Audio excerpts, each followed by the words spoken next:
Purihin ang Panginoon, o aking kaluluwa, at lahat ng nasa loob ko ay purihin siya.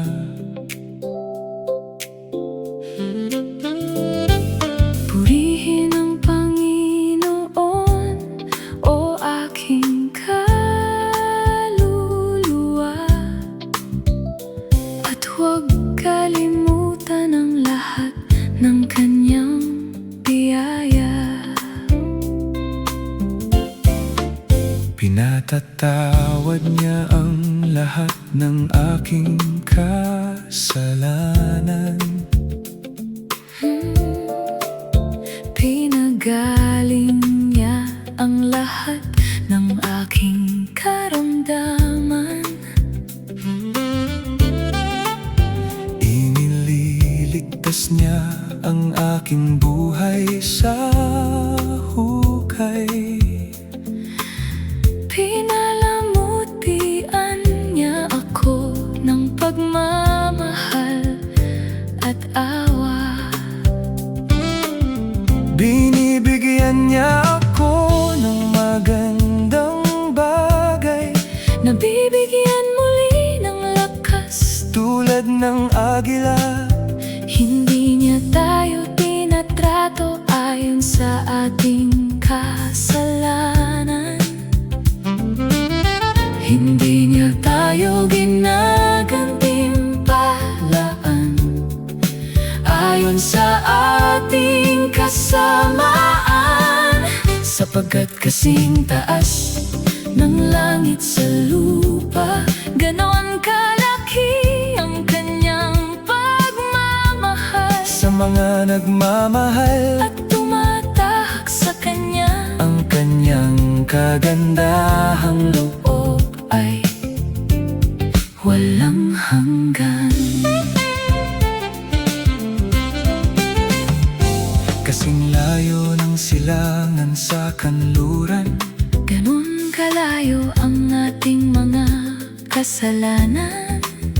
Inalis niya mula sa ating harapan. Pinalaya tayo sa ating mga pagkakamali.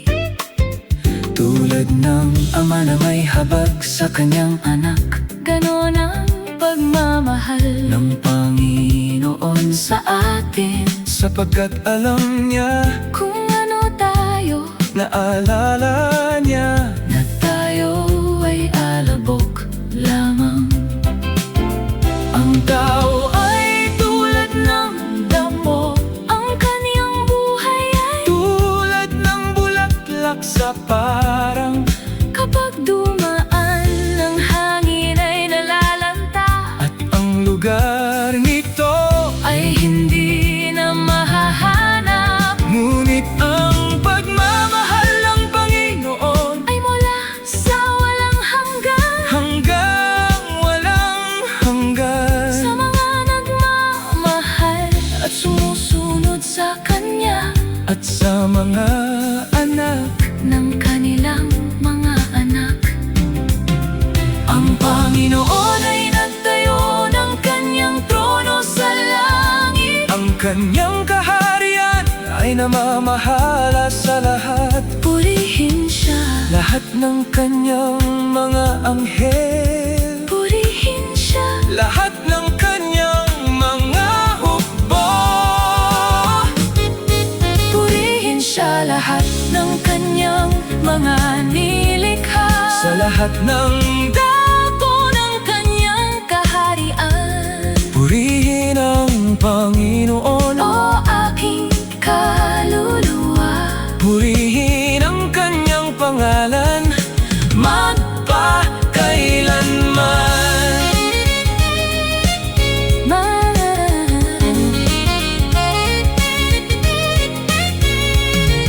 Mahabagin at mapagmahal, ang ating Diyos. matyaga at puno ng kagandahang loob.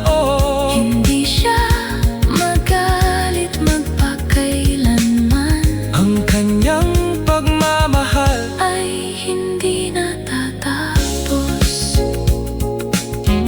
Purihin ang Panginoon